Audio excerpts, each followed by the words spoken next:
Ante. Baro kami Oy. Lagyan na tarang. Duwa tag sa gami.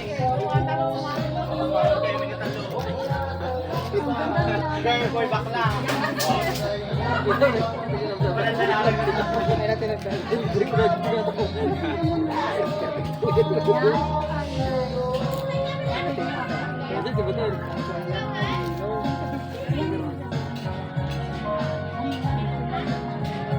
Pucho! Pucho! Pucho! Atoy! Pulso. Parang Apa yawan ni Brenda? Terus ulit si second.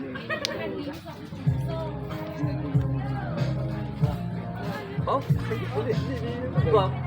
Boleh kita ko. Tao sa'yo ah. Ano? Tao ah. Dapat ka gano'n ni mga Brenda.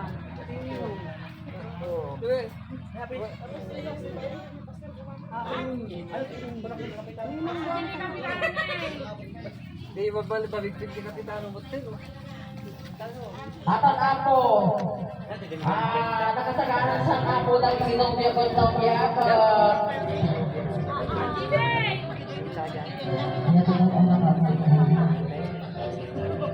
Nagitininong kitinang ako.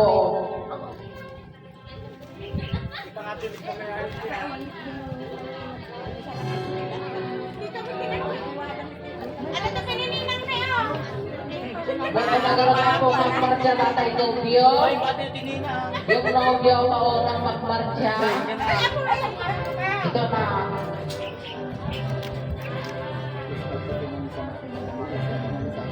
Yung Nobio, ako nang magmarcha. Ang kayo man niya basta salita. Get out. Yung abay niya, susunod sa flower girl. Tsaka susunod na rin yung nobya. Udo. Mura kami na ako. Di ka ako. Bakyak na po ang nobya.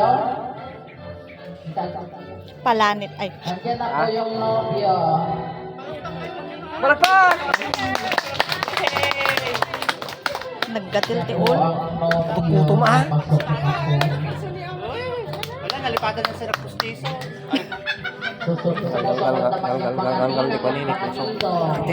Bastos ate. Oo. Siyempre si Bikirag daw. Madi. Madimala. Han nga effect ato ko. Iterik mira lang po. Kitain nyo lang sa pagkakapagkakasya. Kasi sila ano, liwan na lang lang talaga yung video.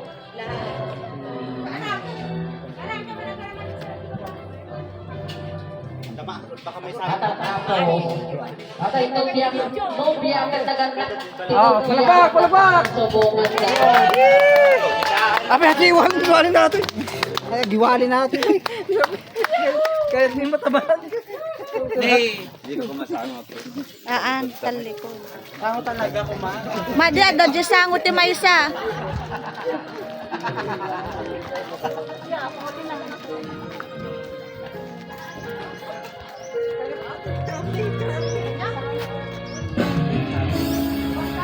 Ada na kasama.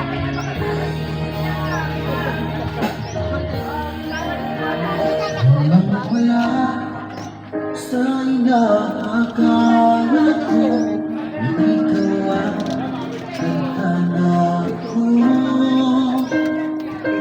Wala Sige na, kunin mo na yung nobya sa tatay niya. Yabot na tatay niya yung nobya sa nobyo. hanggang sa panaginip na ako ay At ako ginagawa ng natin nobya, yung nobyo, sinapan mo natin nobyo. Kasi din kayo na ako dito yan. ikaw pala'y bigyan Okay, sa pasok siya na kayo. ngayong simula. Tayo nang nasa undang, ang puso ko'y umulang saya.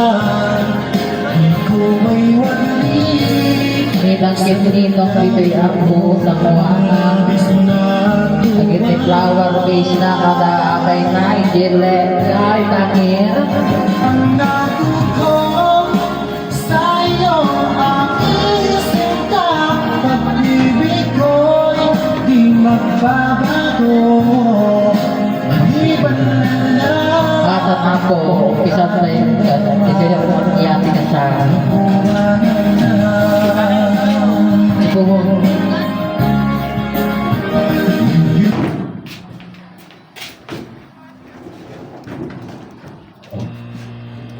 Po. Tayo po ay ganap ng magpapasimula sa isang napakahalagang gawain pong ito. Ito nga po ang bahagi, ang pagtanggap ng basbas ng pagsasama ng ating pong kapatid na Franklin at Sister Hazel Joy. Bago po natin ganap na pasimulan, tayo po ay pipikit at tayo po ay mag-uukol ng isang panalangin.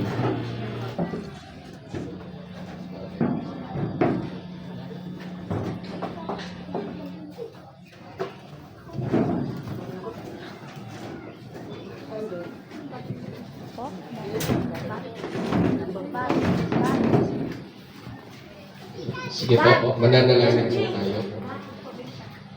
Panginoon na makapangyarihan sa lahat, maraming salamat Panginoon sa umaga pong ito at pinaindulot mo kami ay makarating ng payapa sa dako pong ito sapagkat ang araw na ito ay mahalaga para sa dalawa na ngayon po ay iyong tatalian ng iyong banal na kautusan, ang aming kapatid na Franklin at Sister Joy. Bago po namin ganap na pasimulan ang napakahalagang gawain po ito, ay basbasan mo po ang bawat isa sa amin at bakuran mo kami ng iyong banal na kapayapaan. Tulungan mo ang iyong maliit na kasangkapan na iyong gagamitin upang magturo at magpahayag ng iyong kalooban tungkol sa kanilang pagsasama at gayon din ang paggagawad ng mahalagang basbas upang sila'y ganap na maging mag-asawa sa iyong banal na harapan. At upang kami, Ama, ay maging karapat-dapat, naway linisin mo ang aming puso, ang aming isip, ipagpatawad mo ang mga nagawa naming mga pagkukulang at mga kasalanan. Panginoon, sumasampalataya mo kami na ang bawat isa ay nakahanda, gaya ng mga magulang at mga napiling mga saksi o ninong at ninang at mga nakikibahagi sa araw na ito. Naway pantay-pantay mo kaming pagpapalain. Ang lahat po ng ito aming dalangin sa pangalan ng Diyos, Kristo Jesus, nag-iisa ka naming tagapagligtas. Amen. Salamat po. Tayo po yung magsiupo.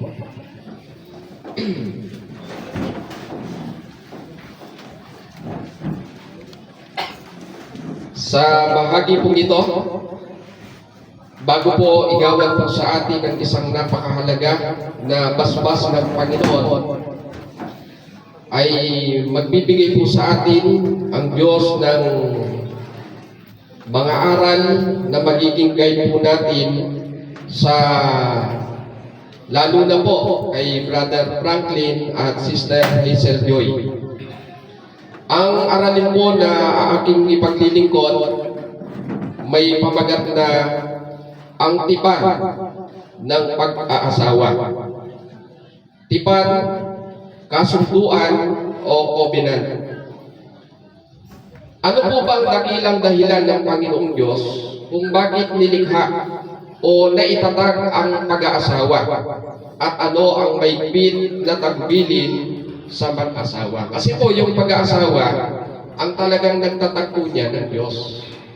Ang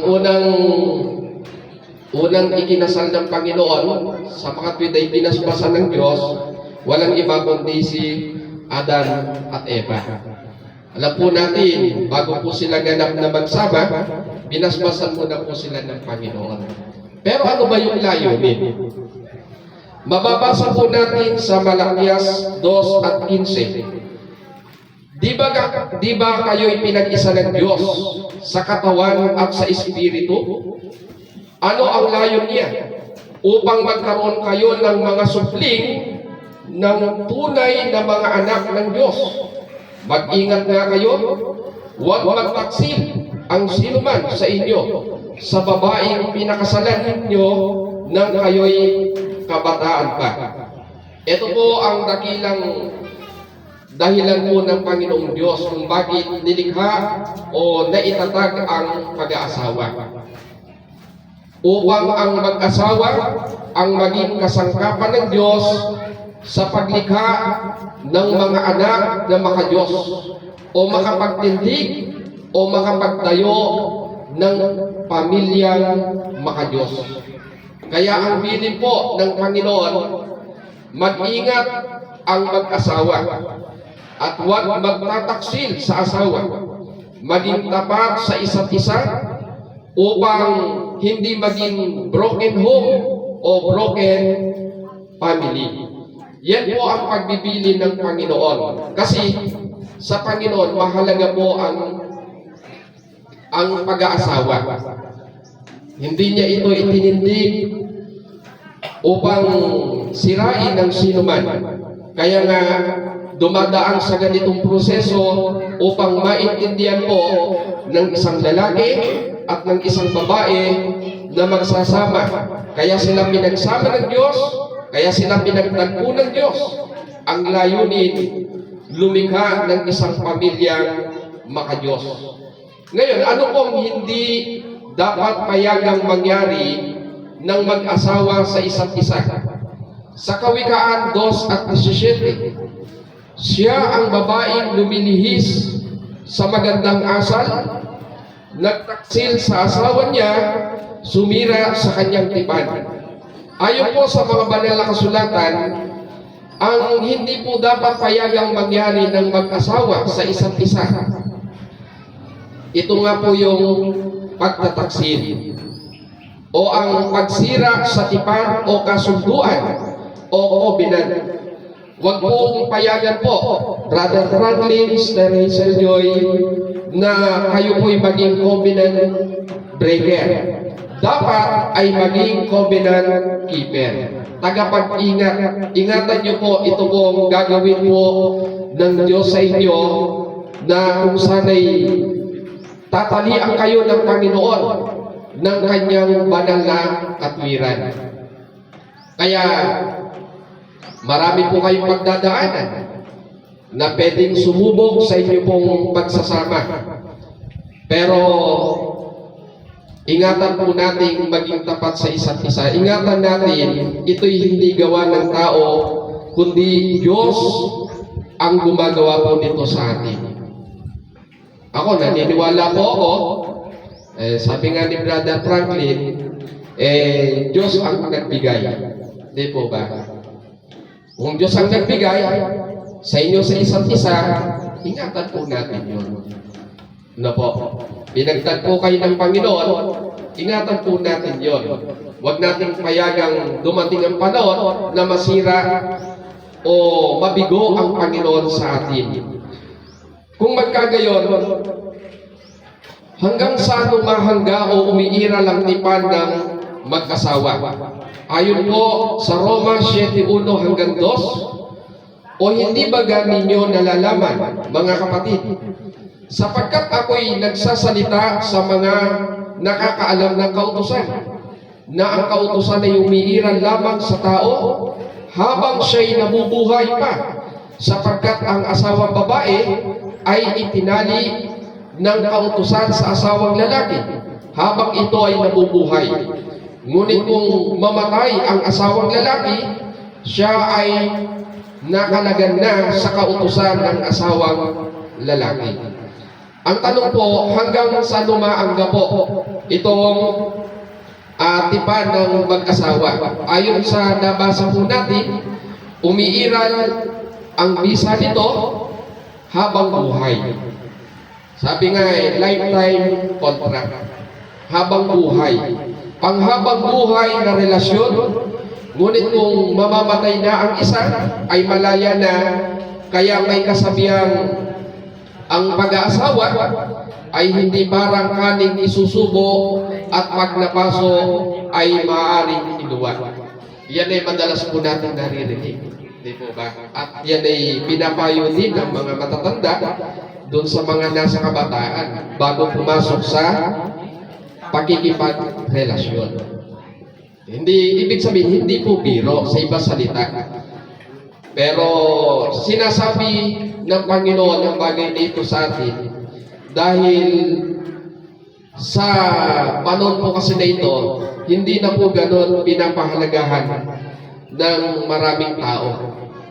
Sa panahon natin hindi gaya noon, naalala ko, kwento lang naman, hindi ko kasi nabutan. Mahawakan mo lang yung kamay ng babae, hindi po pwedeng hindi mo pakasalan yan. Ibig sabihin, ganun po, kahit hindi po ba, ganun nila pinapahalagahan. Pero sa panahon po natin ngayon, mayroong ibang tao ang katwiran. Mayroong ayaw pong matali. Bakit? Para daw pagka sila nagkasawaan na, walang problema. Di po ba? Mayroon naman sabi, marami diyan nagpapakasal, nag-iwalay din. Hindi maganda, huwag na naman pakasal. Hindi po tamang katwiran yon. Dahil sinisira po nila yung itinayo ng Panginoon na pag-aasawa. Diyos ang gumawa po niyan. At yan ay mayroon pong proseso.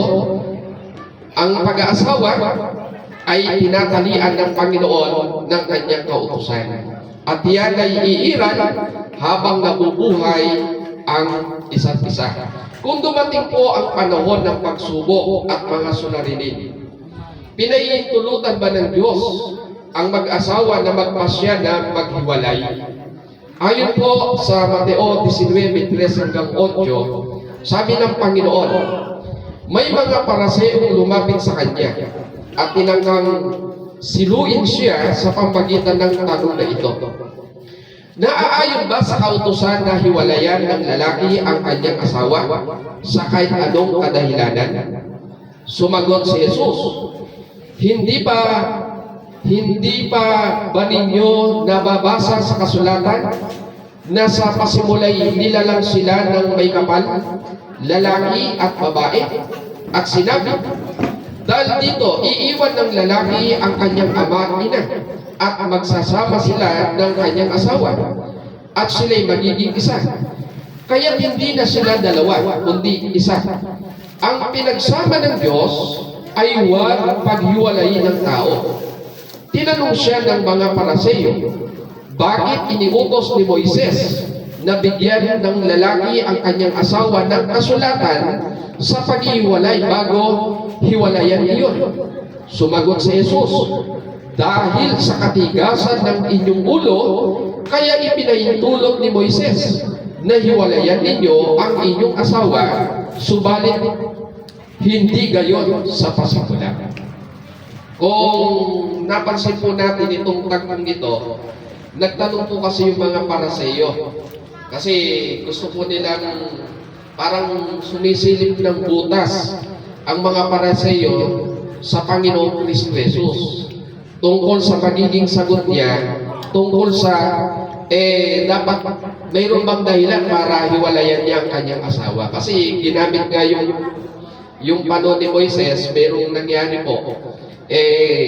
Gumawa po ng, ang tawag po doon, kasulatan ng paghihiwalay. Parang ano po yan ang tawag sa panahon natin ngayon, yung annulment o divorce, di po ba? Pero sabi ng Panginoon sa mga Pariseo, kaya ginawa po yun ni Moises dahil sa katigasan ng inyong ulo. Ibig sabihin, dahil hindi nila iningatan yung bilin ng Panginoon. Nananatili, sinabi mismo ng Panginoon na ang pinagsama ng Diyos ay huwag paghiwalayin ng tao. Ibig sabihin po, walang karapatang magpasya na maghiwalay ang mag-asawa. Ang pinagsama ng Diyos ay huwag paghiwalayin ng tao. Kung may suliranin, ay pag-usapan sa ikaayos at ikatitibay ng pagsasama. Humingi ng mabuting payo sa ating mga saksi. Yan po yung mga ninong at ninang na inyo pong napili. hindi solusyon ang paghiwalay. Kaya kung sakali po, itong dalawa po ngayon nandito sa ating harapan, dumating yung panahon, halimbawa, nagkaroon sila ng di pagkakasunduan. Siyempre, darating at darating po yun. Pwede lumapit po sila sa inyo ng mga ninong at ninang. Sana, bigyan po natin sila ng mabuting payo. Huwag po yung, nako, kung ako naging asawa niyan, baka matagal ko nang iniwalayan niyan. Yung mga ganun pong payo, hindi po dapat. Dapat, payuhan po natin, maingatan po nila yung tipan ng pagsasabang ginawa ng Panginoon, mga kapatid. Kaya, ano po ba ang damdamin ng Diyos sa pag-iwalay? Ibig sabihin, ano yung nagiging kalooban ng Diyos sa mga tinalian ng Diyos, pinagsama ng Diyos, pagkatapos, hindi nila iningatan, naghiwalay sila. Sabi po sa Malakias 2:16, sapagkat aking kinapupuotan ang paghiwalay, sabi ng Panginoon, ang Diyos ng Israel, at ang pagtatakip ng tao sa kanyang damit na may karahasan, sabi ng Panginoon ng mga hukbo. Kaya ingatan ninyo ang inyong sarili at huwag kayo magtaksil.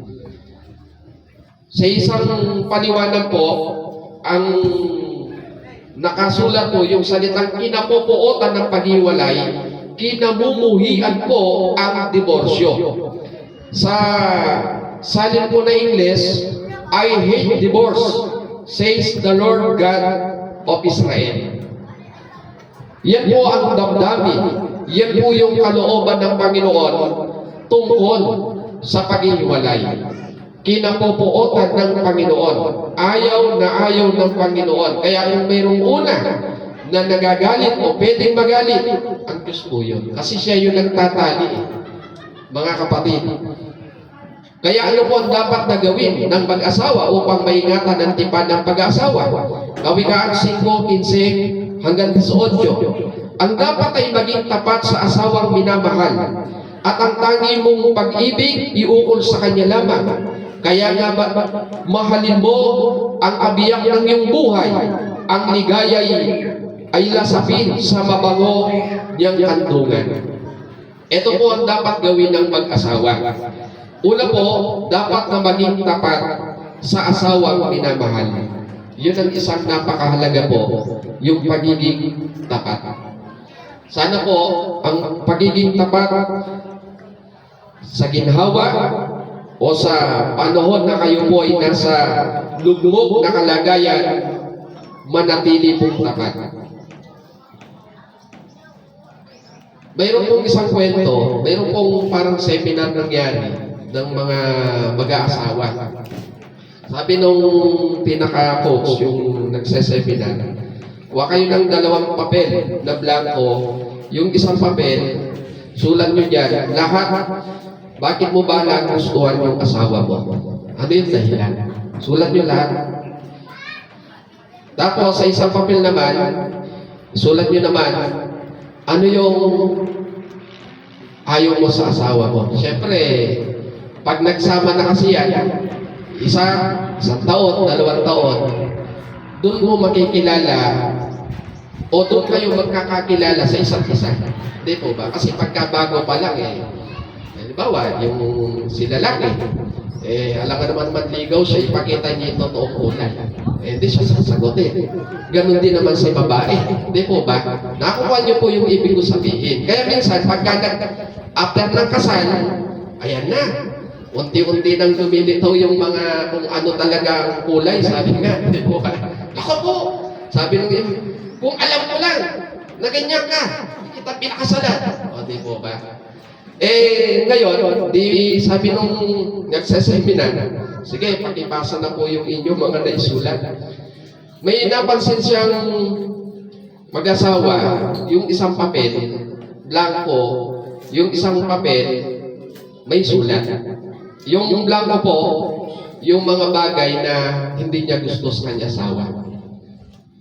Nagtaka siya. Parang ibig sabihin puro talagang okay, parang walang masabi.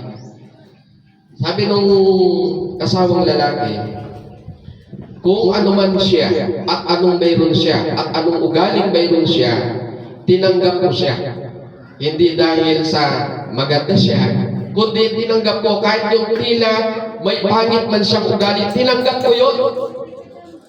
Hindi yung tatanggapin mo lang dahil sa maganda niya ng ugali. Dapat handa mo rin tanggapin dahil sa isang katotohanan, tayo man po ay may mga bagay na mga kahinanang kakulangan. Dapat tanggapin natin yon para maingatan yung relasyon ng pagsasamang ginawa ng Panginoon. Sana maging maliwanag po sa atin yun, Brother Franklin at Sister Hazel Joy. No po, maging tapat. Ang tangi mong pag-ibig, iukol sa Kanya lamang. Ayan. Sabi ng iba, huwag ka nang titingin sa iba. No po, sa Kanya lang. Mahalin mo ang kabiyak ng iyong buhay. Pag sinabing kabiyak ng iyong buhay, kasi po kayong dalawa, pag nabasbasan po kayo, magiging isang laman na lang kayo. Ibig sabihin, gaya ng kayo ay siya o kayo ay ikaw. Kumbaga, isa na lang kayo. Ano man ang iyong kapintasan, kapintasan niya. Ganun po ang kalalabasan. Kasi tatalian na kayo ng Panginoon. Kaya, ang bilin, mahalin mo ang iyong kabiyak ng iyong buhay. Ang ligaya ilasapin sa mabango niyang kandungan. Ano ang tungkulin at mga pananagutan ngayon ng lalaki? Sa Efeso 5:22-24, mga babae, pasakop kayo sa inyong asawa tulad ng pagpapasakop ninyo sa Panginoon. Kung paanong nasasakop ni Kristo ang iglesia, gayon din naman ang mga babae dapat pasakop ng lubusan sa kanyang asawa.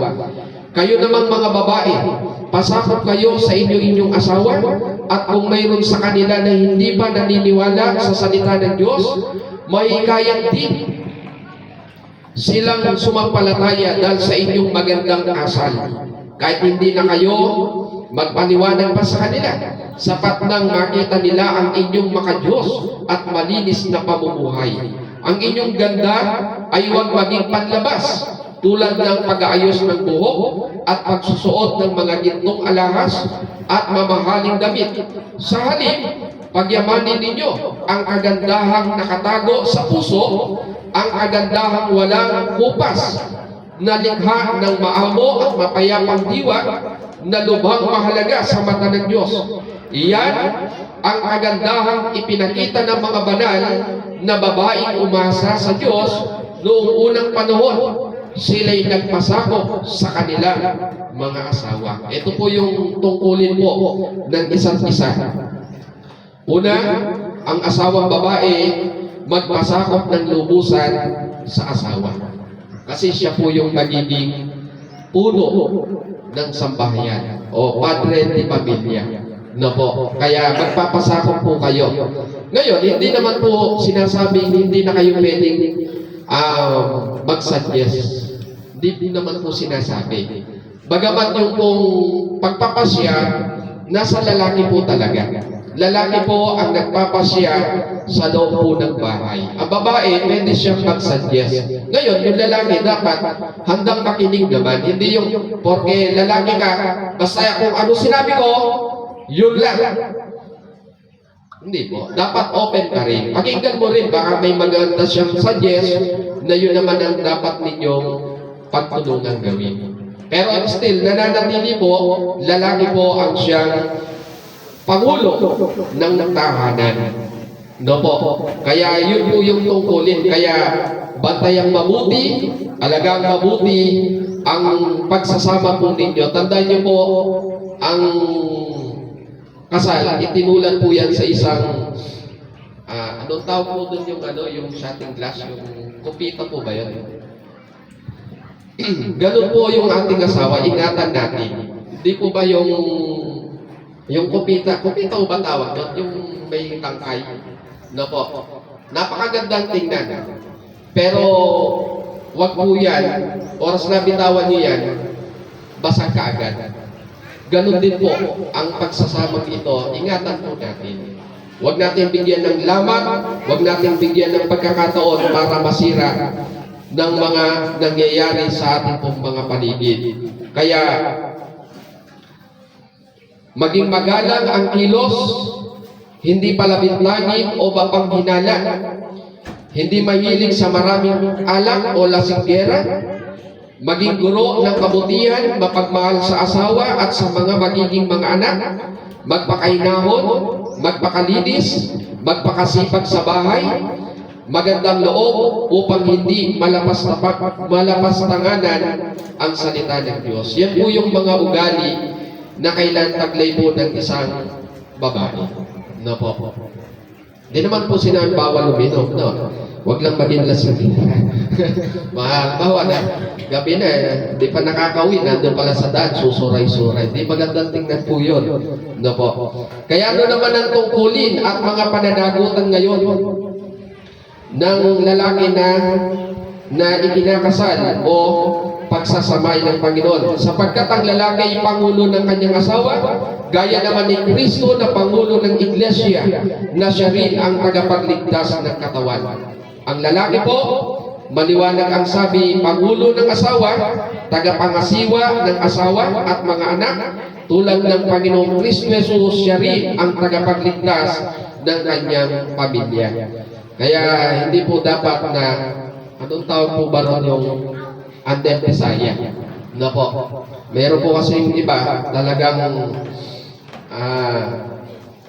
mayroong babae ang siyang nangungulo sa bahay. Hindi po. Dapat lalaki po. Gaya ng Panginoong Kristo Jesus sa kanyang iglesia.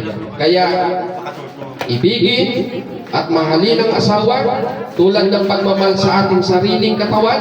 Hindi dapat hinamumuhian ng asawa, bagkus pinakakain at inaalagaan sa diwa ng pagmamahal. Kaya yun po, huwag yung papayagan pong mag-diet sister, sabi po ng Biblia, pakainin po at alagang mabuti. Gawin niyo po yun sa diwa ng pagmamahal. Na po. Ano naman po ang banal na tungkulin ng mga napiling mga saksi? Ito nga po yung mga ninong at ninang. Kawikaan 11:14 kasama po ang 15 at 22. Ito po ang inyo naman pong tungkulin ng mga ninong at ninang. Kung saan walang pantas na pamamahala, ang bayan ay namamagsak. Ngunit sa karamihan ng mga tagapayo ay may kagalingan. Kung walang payo, mga panukalay nawawalang saysay. Ngunit sa dami ng mga tagapayo, sila'y nagtatagumpay. Ito po. Asa daw ba yung mga saksi? Ito po, sila. Yung iba wala pa, no? Kayo po na mga napiling mga ninong at ninang, ito po ang inyong pong obligasyon po sa kanila. Maging mabuting tagapayo sa ikapagtatagumpay ng pagsasama ng mag-asawa. Kaya, pagka po sila'y lumapit po sa inyo, mayroon pong problema na sila'y pinagdadaanan o mayroon silang gustong hingin na suggest, bigyan po sila ng mga payong totoong makapagpapagaling o totoong makapagpapatibay ng kanilang pagsasama. Lalo na po yung mga nakuwang ninong at ninang na kung sana'y sila'y may pamilya rin at nagsasama na ng matagal na panahon, pwede nilang kunan pong halimbawa. Bawa sila, nagsasama 10, 20 years na sila, pero nananatiling matatag sila. Pwede payuan sila. Ano ba yung ginawa ninyo? Dumating din yung panahon na, halimbawa, nag-away kayong mag-asawa, pero kahit nag-away kayo, nanatili pa rin kayong mag-asawa. Nanatili kayong naging nagmamahalan sa isa't isa. Ano ginawa nyo? Pwede nyo pong ibigay na payo po sa kanila. Kasi yung pinagdaanan nyo, posibleng pwedeng pagdaanan din po nila. Paano nyo nalagpasan yun? Yun ang pwede po natin ibigay na mga payo. No po, kaya yun po yung mahalagang bahagi ng mga ninong at ninang. Ang mga magulang naman po, mga side po ng mga mahal sa buhay, gayon din, kayo po ay bagamat sila bubukod na, pero nananatili, nandun pa rin po yung kayo ay magbibigay ng mabuting payo para maingatan po nila ang kanilang pagsasama. Kaya sa bahagi pong ito, Brother Franklin at Sister Hazel Joy, ang mga pagtuturo pong ito po ba ay inyo pong handang ipangako sa Panginoon? Kung gayon po, kayo po ay luluhod, ipapatong niyo po ang inyo pong kanang kamay sa Biblia po bilang panunumpa sa Panginoon. Mayroon lang po ba yung bawang pangako sa isa't isa? Kabisatin niyo po. Sige po, para yan po yung pangako po ninyo. Kaya yung pangako po na yan, sana po, mayroon po kasing kasabihan, marami daw pong nangangako, pero napapako. Sa 10 ipinangako, 11 yung hindi nagawa. Lumagpas pa na. Ang ibig ko po sabihin, yan pong pangako po ninyo na yan, una, hindi nyo lang po pinag-isipan para pagandahin nyo po yung sasabihin ninyo. Yan ay naisulan nyo po yan nanggaling po sa inyong puso. At yan ay ipangako nyo po sa Panginoon. Sige po. Lulod po kayo, ipapatong nyo po ang inyong kanang kamay habang sinasabi nyo po ang inyong mga pangako sa harap po ng Panginoon. Pangako nyo po sa isa't isa. Mauna po si Brother Franklin. Tatayo po ang lahat bilang po sa kanilang pangangako. Sa aking pinakamamahal na asawa, mahal Hazel Joy, talo ko. Mula kitang nakita sa TikTok, lagi kitang tinignan. Kasi ako lang nakapokus. Parang hindi kita pinapakausap sa iba. At sa isa't dito kong nangarap na sana malang araw mapansin mo dito. At naging wanted din sa buhay mo. Mahal Hazel Joy, salamat kasi tinanggap mo ako. Laki na laki pagsasalamat sa ating kong may kapal. At sa wakas, tinupad niya ang hiling ko at binigay niya ang babaeng masasama ko sa altar. At sana habang buhay ko. Mahal, pangako ko sa iyo, maging mabait akong asawa. Lahat gawin ko para lagi tayong masaya, kahirap man o sa ginhawa. Karamay mo ako. Maging honest ako sa iyo, hindi ako sisirain yung tiwala mo sa akin. Mahal na mahal kita, gawin ko ang lahat na makakaya para lagi tayong masaya, masasaya. Nagmamahal.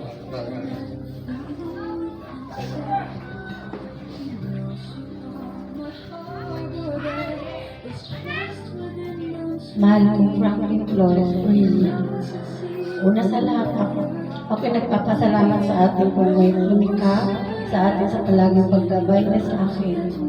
Mahal, hindi naligid sa iyo ang aking mga nakaraan, pero ito ka, ako'y iyong inayat na narap sa altar upang tayo mabasbasan ang salita ng Panginoon. At harap ng aking mga mahal sa buhay na upang ipakita mo ang tunay na hangarin mo sa akin, na ako'y iyon ang tunay na hangarin. Salamat mahal ko at ako'y nangangako sa iyo na ako'y maging mabuti at maasahan mong asawa o partner. Mahal, asahan mo ako sa lahat ng bagay, katuwang mo ako sa pagbuo ng ating mga pangarap, mahal ko. Salamat ng sobra kasi nakita ko sa iyo ang matagal ko nang hinahanap na pag-ugali. Actually, nakita ko sa iyo ang sarili ko. I love you hanggang sa dulo tayo. Promise, last na to.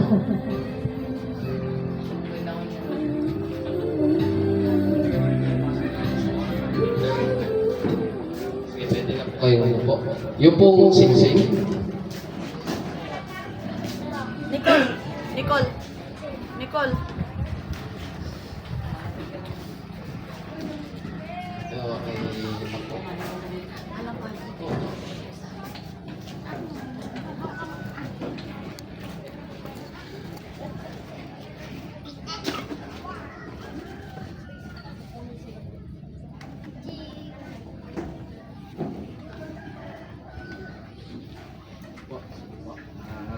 Susuot po yung singsing, sagisag po yan ng inyong pong katapatan ng pagsasama bilang magpasawa sa harap po ng Panginoon. Sige po, tatayo po kayo. Susuot po ni brother yung singsing para kay sister, tapos sister naman po kay brother. Sige po.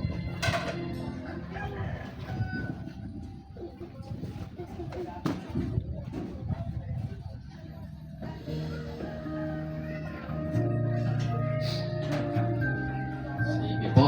Nanyayan po ang lahat na tatayo para ipanalangin natin, ipagpasalamat sa Diyos ang bahagi pong ito.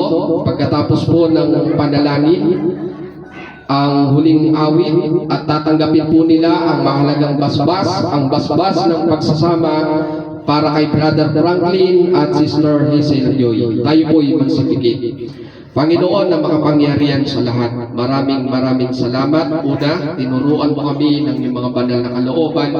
Ipinaunawa mo ang pag-aasawa ay isang mahalagang bagay sa iyong harapan. Kaya narito po ang dalawa na ngayon ay nag-iisang dibdib, si Brother Franklin at Sister Hazel Joy. Nawa Panginoon, tulungan mo maingatan po nila ang pagsasama pong ito sa hirap at ginhawa. Manatili sa kanilang puso ang katapatan, ang pag-uunawaan sa isa't isa. Lalo na pag dumarating ang mga suliranin sa kanilang buhay, sana manatili po sila na magtiwala sa iyo. Maingatan nila habang sila po ay nabubuhay, magbigay ng kaluguran sa iyong banal na kaitaasan. Panginoon, pagpalain mo rin ang kanilang mga magulang, naway patuloy silang maging kasangkapang tagapagpayo at tagapagpaalala. Lalo higit ang mga napili po nilang mga ninong at nina. Nawa Panginoon, bilang bahagi, ay tulungan mo po silang magbigay ng mabubuting pagpapayo para sa dalawang mag-asawa pong ito, naway maging matibay po sila sa panahon pong ito na kung sana'y maraming mga pagsubok na dumarating at huwag magaya sa marami na hindi naiingatan ng tipan ng pag-aasawa. Panginoon, ang iyong basbas ay igawad mo po sa dalawa pong ito. Dalangin po namin ang pakiusap sa pangalan ng Diyos, Kristo Jesus, nag-iisa ka naming tagapagligtas. Amen. Sige po.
Pipikit po kayo. Tanggapin po ninyo ang mahalagang basbas ng Panginoon. Lalo na po ngayon ang dalawang tatalian ng kautusan ng Panginoon, ang ating kapatid na Franklin at Sister Hazel Joy. Tanggapin po ninyo ang basbas ng Panginoon. Pagpalain nawa kayo ng Panginoon at ingatan kayo.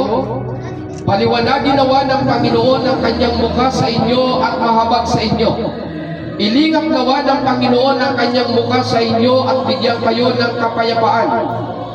Ganito kayo pinagpapala ng Panginoon sa inyong pagsasama, sa hirap at sa ginhawa.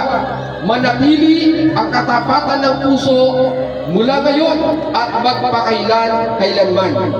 At sa atin pong lahat, ang dakilang agape ng kataas-taasang Diyos na Ama at Hari natin mga magkakapatid, ang biyayang pagliligtas ayon sa panukalang walang hanggan na kanyang inihayag, binigyang halimbawa ng siya'y magkatawang tao sa pangalang Kristo Jesus, na hindi naman ang pakikilakip, pamamaknubay ng kanyang banal na Espiritu, siya nawang ipagpala sa ating lahat na sa banal na pagkakatipong ito mula ngayon at magpakailan-kailanman.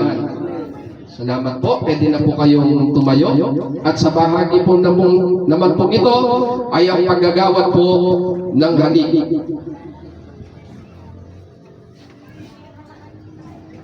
Sige po. Is the bride. Okay, palakpakan po natin ang dalawang mag-asawa na pinaspasan ng Panginoon. Salamat po.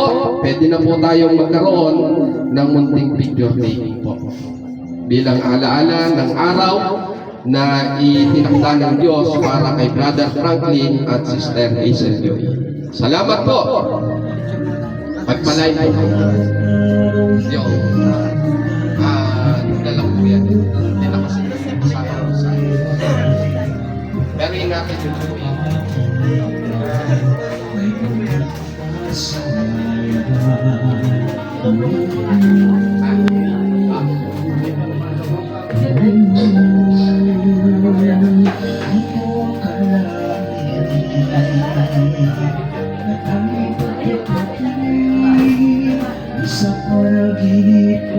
Kukunin na po nila.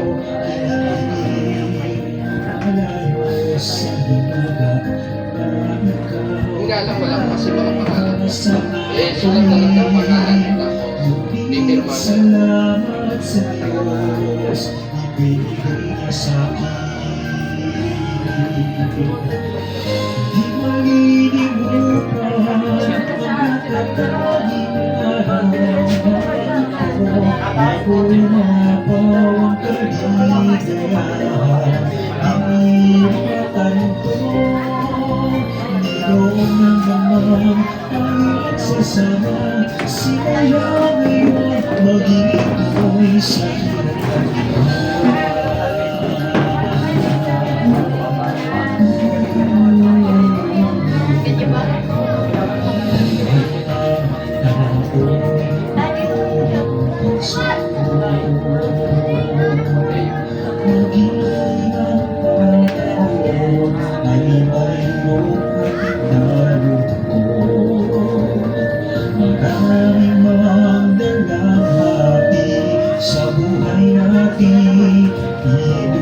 Sa hirap at ginhawa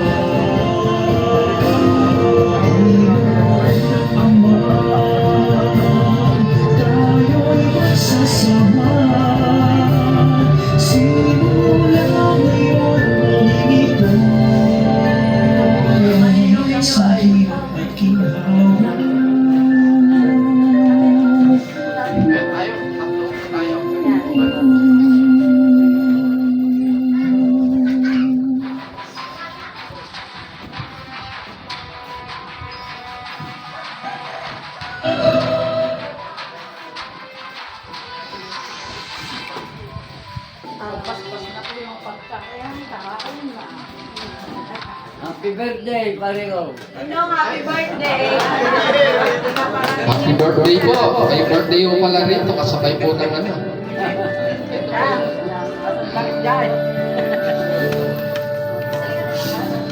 Ay mga katuwa, ang lahat ay mga saya. Ang puso ay akma sa kasalang itinakda. Diwa ay magkaisa at maging saksing dakila. Pinagisang pagsinta ng bigyan na iluha. Panahin ang tadhana. Utusang tanikala, sanghayan ng iglesia, sambuin ng buong diwa.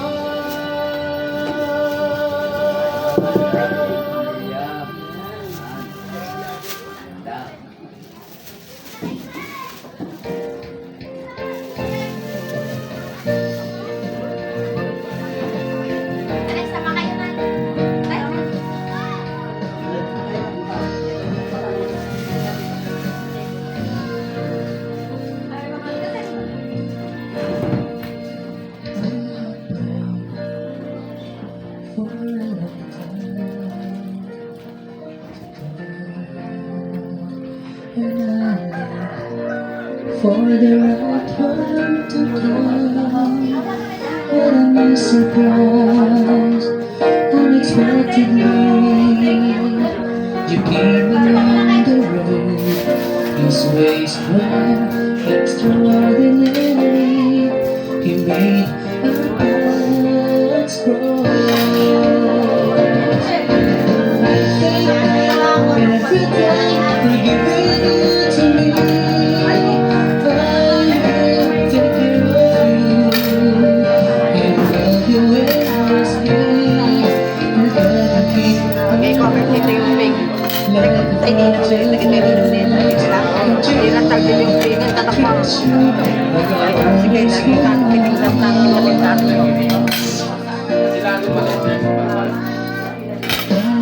Lagi saya pak, kami itu berarti di dari kami mata,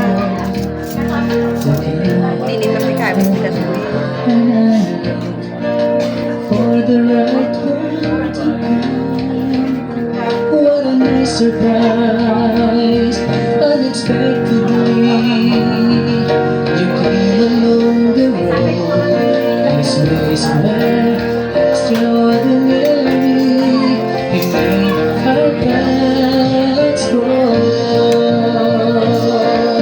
And I thank God every day for giving you to me. I will take care of you and love you endlessly. And God will keep you like a project. Hello. Sumama tayo na po di panganan, si kay kaninong kadaninang ta.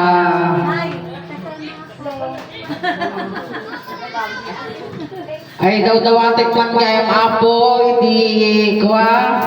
Inatay di barangay, kau may mapabasit sumao dito San Juanan, tanumang magagni mo po, hindi pa mapabaga ka Ini harganya ini oh. Tinapon po po.